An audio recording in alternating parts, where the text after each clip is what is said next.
ترکی، شام اور اردن نے ایک صدی پرانے خواب کو پھر سے زندہ کرنے کا فیصلہ کر لیا ہے۔ خلافت عثمانیہ کے دور کا شاندار منصوبہ حجاز ریلوے اب دوبارہ بحال ہونے جا رہا ہے۔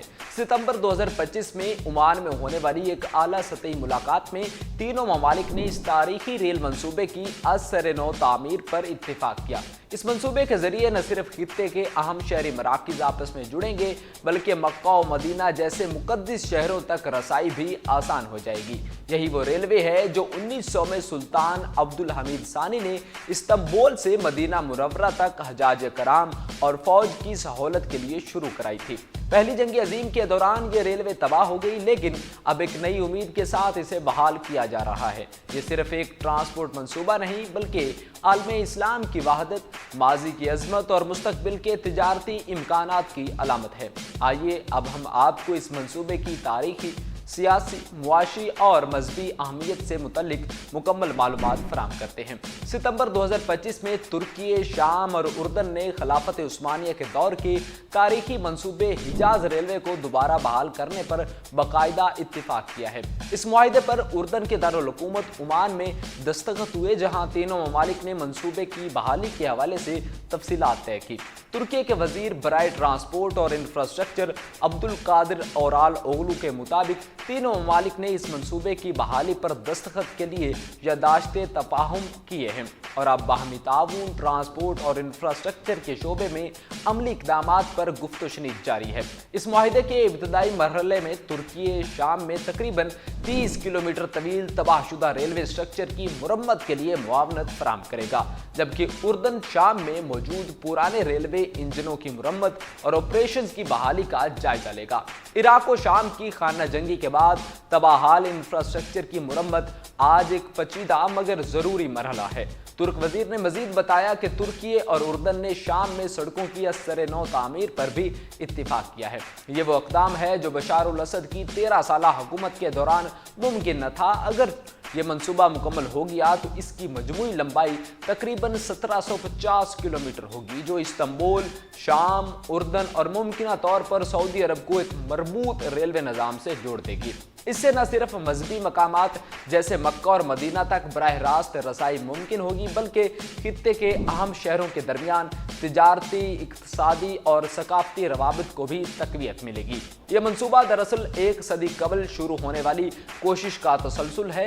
حجاز ریلوے کی تعمیر خلافت عثمانیہ کے سلطان عبدالحمید ثانی کے دور میں 1900 میں شروع ہوئی اور 1908 میں مکمل کی گئی۔ اس کا مقصد مسلمانوں کو استنبول سے مدینہ تک سہولت سے پہنچنے کے لیے ایک ریلوے نظام فراہم کرنا تھا۔ یہ لائن استنبول سے شروع ہو کر دمشق، اردن اور پھر مدینہ منورہ تک جاتی تھی، جس نے عثمانی سلطنت کے دور دراز علاقوں کے درمیان فوجی اور انتظامی کنٹرول کو مضبوط بنانے میں بھی اہم کردار ادا کیا تھا۔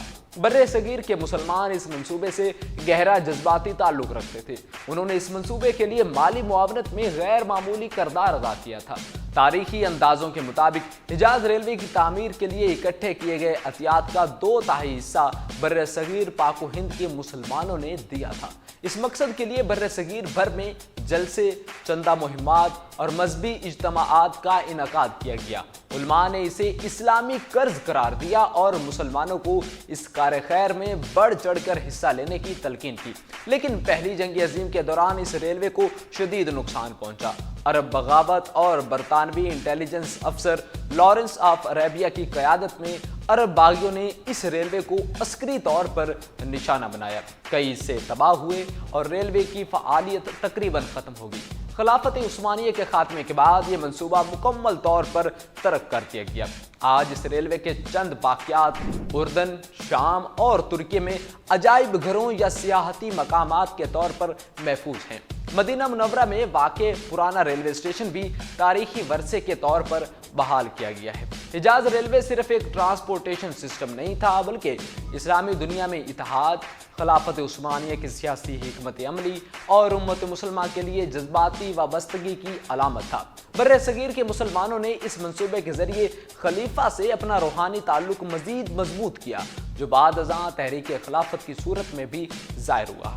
برطانوی سامراج نے ابتدا میں اس منصوبے کی مخالفت نہیں کی، لیکن جب یہ واضح ہو گیا کہ ریلوے سلطنت عثمانیہ کی فوجی طاقت میں اضافہ کر رہی ہے تو انہوں نے عرب قبائل کو اکسا کر ریلوے کو نشانہ بنایا۔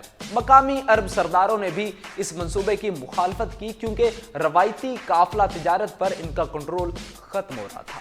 آج ایک صدی بعد حجاز ریلوے کا دوبارہ آغاز صرف ماضی کے ورثے کو زندہ کرنے کی کوشش نہیں بلکہ مستقبل کی اقتصادی، جغرافیائی اور سفارتی حکمت عملی کا ایک حصہ ہے۔